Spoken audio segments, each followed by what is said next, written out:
आने वाले हैं। कल 10वीं और 12वीं के नतीजे जारी हो जाएंगे। दोपहर 12:30 बजे माध्यमिक शिक्षा मंडल परीक्षा के नतीजे जो हैं जारी करेगी और इसी दौरान माध्यमिक शिक्षा मंडल की अध्यक्ष रेणु पिल्ले मौजूद रहेंगी।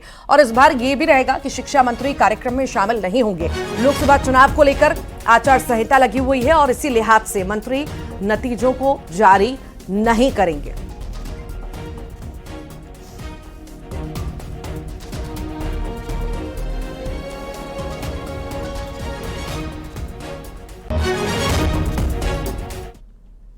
जांजगीर चांपा के रहने वाले एक परिवार की हैदराबाद में मौत हो गई। बाचूपल्ली इलाके में भारी बारिश में निर्माणाधीन इमारत गिर गई, जिसमें परिवार के 3 लोग दब गए। इधर जब इनकी मौत की खबर पहुंची तो परिजनों का रो रो कर बुरा हाल हो गया। परिजनों के मुताबिक जब रात में ये लोग सो रहे थे तभी बन रही इमारत का मलबा इनके ऊपर गिर गया। पति पत्नी और 4 साल के बेटे की मौत हो गई। इधर सीएम विष्णुदेव साय ने हादसे पर दुख जताया। हैदराबाद गए से साहब। अच्छा। तीनों जी नई है बस साहब ही हैं। हाँ, तीनों जी नई है को। तो वहाँ का सूचना इस तुमन करा का बोले से फोन आ रही से वो फोन आ रही से तो वो बन जान ही फोन आ रही तेला। हाँ मैंने जाना था वहाँ चले कहा जान ही। कब ले जाते वहाँ कब ले गए से ये अभी गी से साहब है अभी पहले आओ पहली चल दे रही से वहाँ नहीं गिरी से वहीं च रही से मगर आने कंपनी में रही से वहीं च रही से अब ना ये अभी आ रही से तो फिर गी से पोस्टमार्टम चलत है कदेवा और आही तो एम्बुलेंस वहाँ से ओकर माध्यम से आही और आज के डेट में नहीं आ पाए। कल शाम तक ये टाइम तक आ जाही सांझ रात ले। परिवार की क्या स्थिति है अभी? परिवार मन की स्थिति एकदम गरीब परिवार से सर मैं बताता हूँ आप मन ला।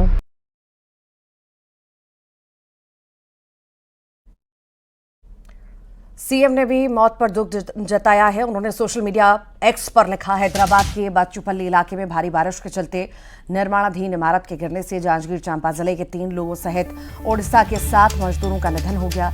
ईश्वर से दिवंगतों की आत्मा की शांति, परिजनों को संबल प्रदान करने की प्रार्थना करता हूं।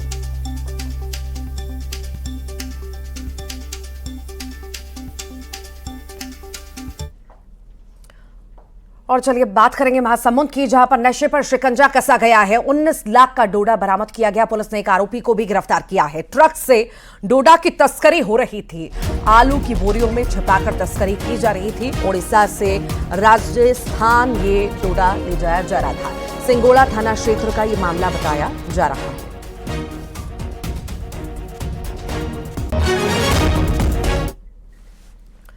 दुर्ग की बात करेंगे। युवक ने काट डाली अपनी जीभ और जीभ काटकर भगवान को चढ़ा दिया। युवक को फिलहाल अस्पताल में भर्ती करा दिया गया है।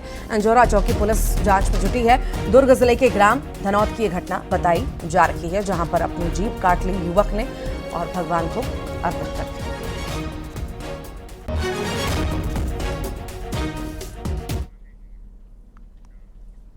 महासमुंद में युवक की हत्या से सनसनी फैल गई। बता दें, सेवाती में हत्या के बाद लाश को नदी में फेंका गया। जोंक नदी से युवक के शव को निकालने की कोशिश लगातार जारी है। फिलहाल मौके पर पुलिस पहुंच चुकी है, प्रशासन की टीम पहुंच चुकी है। और यह भी आपको बता दें कि इस पूरे मामले में पुलिस 5 संदिग्ध लोगों से पूछताछ भी कर रही है। बालबहारा थाना क्षेत्र का यह मामला बताया जा रहा है।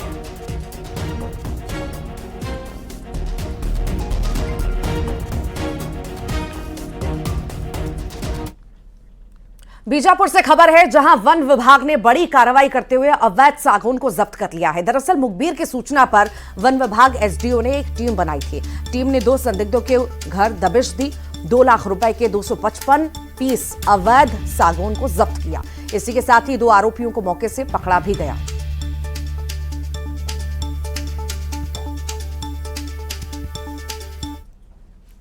परिक्षेत्र का मामला है, जहां हमको मुखबिर के माध्यम से सूचना प्राप्त हुई थी कि ग्राम पदेड़ा में तुलसी बेवा तुलसी एक महिला है, उनके घर में अवैध रूप से सागौन के फाना रखे हुए हैं करके। तो अपन ने उसमें सर्च वारंट जारी किया था गंगालूर परिक्षेत्र को। फिर बीजापुर और गंगालूर की टीम वहाँ पे मौके पर पहुँच सर्च किया जब, तो बड़ी मात्रा में ज़मीन में गाड़ कर सागौन के फारे रखे हुए थे, जो लगभग 3 घन मीटर के हैं, जो आज के डेट में बाजार मूल्य लगभग 2 लाख रुपए के हैं। तो सभी फायरों को जब्त कर काष्ठगढ़ डिपो परिवहन कराया गया है और जो अपराधी हैं उनके ऊपर 15 जून 1927 के तहत कार्रवाई। और अब बात करेंगे रायपुर की, जहां ऐप के माध्यम से सट्टा खिलाने वाले सटोरियों से पूछताछ लगातार जारी है और इसी पूछताछ में पुलिस के हाथ कई अहम सुराग भी लगे हैं। बताया जा रहा है कि इन सटोरियों के बैंक अकाउंट में हजारों करोड़ के ट्रांजैक्शन के साथ ही बैंक अधिकारियों के शामिल होने की जानकारी भी पुलिस के हाथ लगी। अब इन्हीं सुरागों को लेकर पुलिस कड़ी कार्रवाई करने की योजना भी बना रही है। देव ऐप, अन्ना रेड्डी ऐप और अन्य इसी प्रकार की जो बैटिंग ऐप है उस पर लगातार कार्रवाई कर रही है। पहले हम 8 आरोपियों को गिरफ्तार किए थे, उसके बाद हमने 26 आरोपियों को विभिन्न जगहों से लाया, पुणे से उठा के लाया और अन्य जगहों से उठा के लाया। इनके काफ़ी अधिक संख्या में खातों को जब्त किया गया है। उसमें जो पैसे का फ्लो है उसको उस पर हम एनालिसिस कर रहे हैं और जो खाते जब उनके मिले हैं, जो मोबाइल नंबर मिले हैं, उसके एनालिसिस के बाद किस प्रकार से पैसे का फ्लो हुआ है उसके आधार पर आगे की हमारी रणनीति बन रही है और इसमें अन्य लोग भी जो संलिप्त रहेंगे उनके खिलाफ भी कार्रवाई होगी। और ऐसे बैंक के कर्मचारी जो यह जानते हुए कि इस प्रकार से ये बैटिंग ऐप का पैसा है जो अपराध की श्रेणी में आता है, जानते हुए भी उन्होंने किसी प्रकार का कोई संज्ञान नहीं लिया, उस पर भी हम वैधानिक कार्रवाई करेंगे। उनको भी बुलाएंगे पूछताछ के लिए और पुलिस इसमें सख्ती से कार्रवाई करेगी। जिक्र दुर्ग से बड़ी खबर का, ठेके पर काम करने वाले मजदूर की मौत हो गई है। काम के दौरान ये मौत हो गई। बता दें, मौत के बाद परिजन भड़क गए। भिलाई में प्रदर्शन भी उनके द्वारा किया गया। मुआवजे की मांग वो कर रहे हैं। निर्माणाधीन पंप हाउस में एक दिन पहले मौत हुई थी।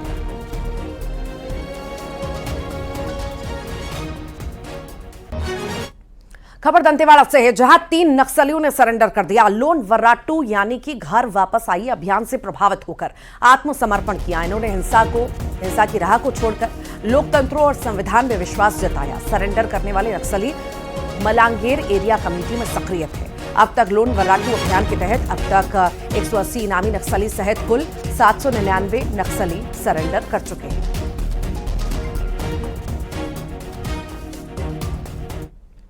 दुर्ग में शराब कारोबारी त्रिलोक सिंह ढिल्लंग के घर पर ईओडब्ल्यू की टीमों ने छापेमारी की। ईओडब्ल्यू की टीमें करीब 4-5 गाड़ियों में सवार होकर पहुंची। कमरों और अलमारी की तलाशी ली गई। आपको ये भी बता दें कि पिछली बार छापेमारी के दौरान सोपेला पुलिस ने विदेशी शराब जब्त कर आरोपी जसजीत ढिल्लंग को गिरफ्तार भी किया था। इसी के बाद उसे नोटिस देकर छोड़ा गया था। ये चौथी बार है जब पप्पू ढिल्लंग के घर में एसीबी की छापेमारी हुई। और आपको ये भी बताएं, इससे पहले ईडी की टीम भी यहां पर छापा मार चुकी है।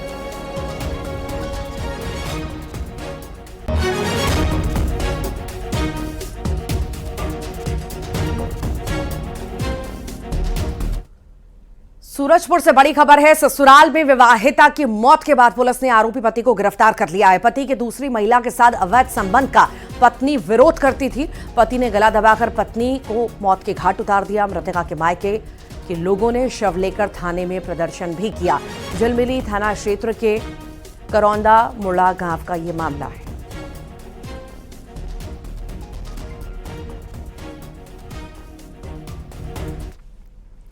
धमतरी से खबर है, घर के सामने खड़ी बाइक में लगी आग। दमकल के आने से पहले ही बाइक पूरी तरह से जलकर खाक हो गई और आग लगने का कारण अब तक सामने नहीं आ पाया है। धमतरी की तस्वीर, घर के सामने खड़ी बाइक जल गई पूरी तरह से और उसके बाद दमकल की गाड़ियां पहुंची।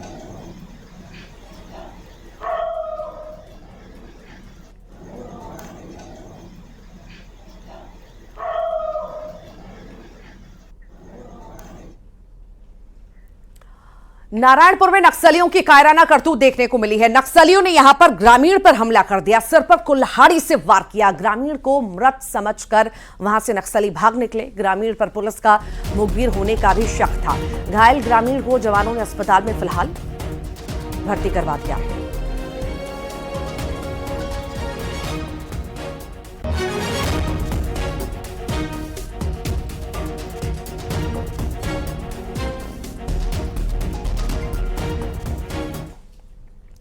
अंबिकापुर से खबर है, स्कूटी सवार 3 लोगों के एक्सीडेंट के मामले में एक आरोपी गिरफ्तार हुआ। पुलिस ने एक कार को भी जब्त किया है। हत्या करने के इरादे से स्कूटी सवार लोगों को टक्कर मारी थी। आरोपी नवीन गुप्ता कार से कुचलकर स्कूटी सवार की हत्या करना चाहता था। घटना का सीसीटीवी वीडियो भी सामने आया था। तेज रफ्तार कार चलते हुए गुस्से में आरोपी ने स्कूटी को टक्कर मारी थी। हादसे में स्कूटी चला रही महिला, सास, मासूम बेटा गंभीर रूप से घायल हुए थे। कुछ दिन पहले आरोपी युवक के साथ उसकी सास का विवाद हुआ था।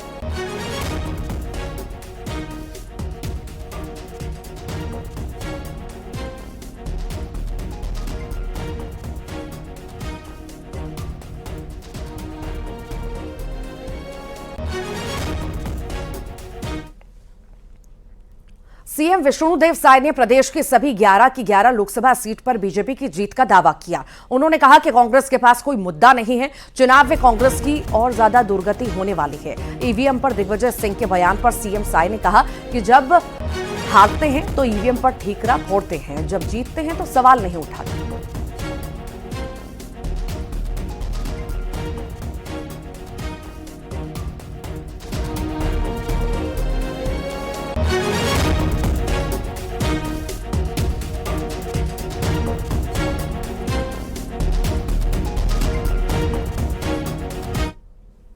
और जिस तरह से हमने पूरे प्रदेश का दौरा किया है, तो हम पूरे विश्वास के साथ कह सकते हैं कि पूरी सीट छत्तीसगढ़ की 11 की 11 सीट भारतीय जनता पार्टी जीत रही है। सब जगह से फीडबैक लिए हैं। अब इन लोगों के पास कोई मुद्दा है नहीं, तो ले दे के फिर उसी में घूम के आ जाते हैं। अब पूरे देश और छत्तीसगढ़ की जनता अब उनको नकार चुकी है। इस बार लोकसभा के चुनाव में इनकी और दुर्गति होने वाली है। जब हारते हैं तो ईवीएम पर ठीकरा फोड़ते हैं और जीतते हैं तो कोई सवाल नहीं उठता है। जगदलपुर में प्रदेश कांग्रेस अध्यक्ष दीपक बैज ने जीत का दावा किया। उन्होंने कहा कि छत्तीसगढ़ की सभी सीट कांग्रेस की झोली में आएगी। उन्होंने दावा किया कि बीजेपी के खिलाफ लोगों ने मतदान किया है। उन्होंने कहा कि बीजेपी 11 और 400 सीट का सपना देख रही है, लेकिन 150 सीट पर सिमटने वाली है। छत्तीसगढ़ में हम भारतीय जनता पार्टी 11 की, वो तो 400 का दावा कर रही है, लेकिन इस समय पूरे देश में भारतीय जनता पार्टी 150 के अंदर सिमट जाएगी और छत्तीसगढ़ में 11 सीटों में इस समय भारतीय जनता पार्टी से ज्यादा कांग्रेस पार्टी सीटें जीतकर आएगी।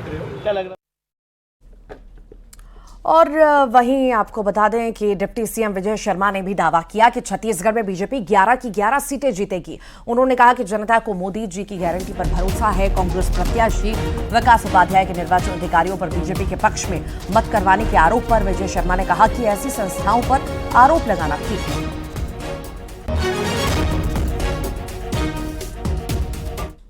नहीं, मैं आपसे ना एक बात ज़रूर कहना चाहता हूँ। शहरी क्षेत्रों में विधानसभा में अभी आपको कम मतदान ऐसा दिखा होगा, परंतु इसके 2 कारण हो सकते हैं। पहला तो जो प्रथम मुझे ये समझ में आता है कि अभी हमारे मतदाता सूची के मदर रोल को फिर से बनाने की आवश्यकता है। मूल मतदाता सूची जिसको कहते हैं, उसको फिर से बनाने की आवश्यकता है, क्योंकि शहरी क्षेत्रों में बहुत सारे लोगों का आना, उसका मतदाता सूची में नाम जुड़ना और उनका वापस जाना हो जाता है। मतदाता सूची से नाम नहीं कटा होता है, इसलिए वो कुल मिलाकर मतदान कम दिखता है। परंतु जो कुछ छत्तीसगढ़ में हुआ है वह आशा के अनुरूप हुआ है।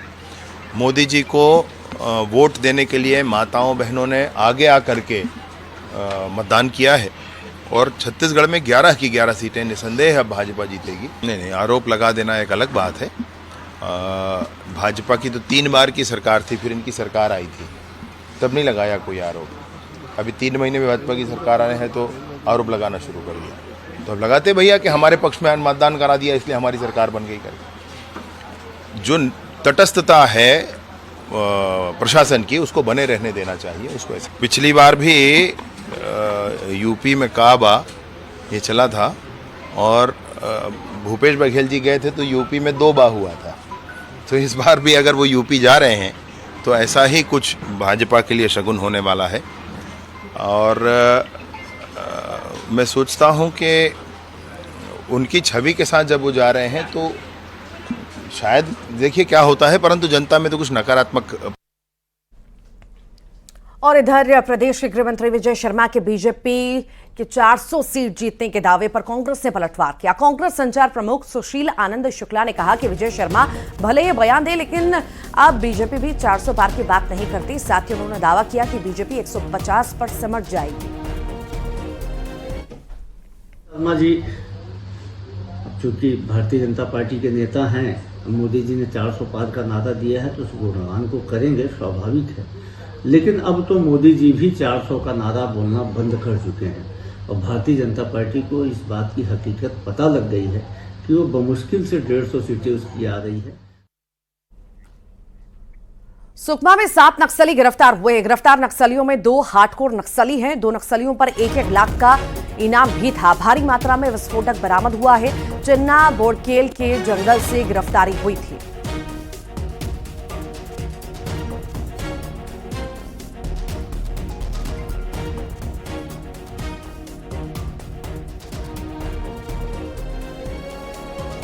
तो 7 नक्सली गिरफ्तार किए गए सुकमा से। सुकमा में 7 नक्सलियों की गिरफ्तारी हुई है। गिरफ्तार नक्सलियों में 2 हार्डकोर नक्सली भी शामिल हैं। 2 नक्सलियों पर 1-1 लाख रुपए का इनाम भी घोषित था। भारी मात्रा में विस्फोटक भी इनसे बरामद किए गए हैं। तो 7 नक्सलियों की गिरफ्तारी बड़ी कामयाबी यहां पर जवानों की मानी जा सकती है, क्योंकि सक्रियता के साथ उनके द्वारा काम किया जा रहा है और बड़ी संख्या में हम लगातार देख रहे हैं गिरफ्तारियां भी हो रही हैं और साथ ही साथ सरेंडर भी नक्सलियों के द्वारा किए जा रहे हैं। और अब 7 नक्सलियों की गिरफ्तारी। ज्यादा जानकारी के लिए सहयोगी सतीश चांडक हमारे साथ जुड़ गए हैं। सतीश, बड़ी कामयाबी, जवानों के लिए 7 नक्सलियों की गिरफ्तारी हुई है, वो भी इनामी नक्सली थे।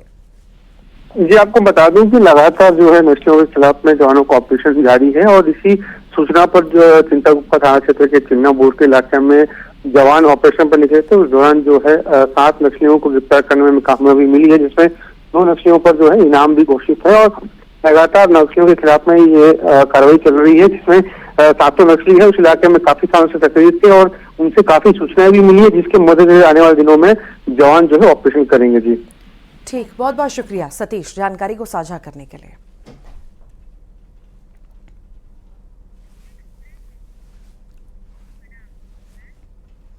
और यहां रुक रहे हैं एक छोटे से ब्रेक के लिए।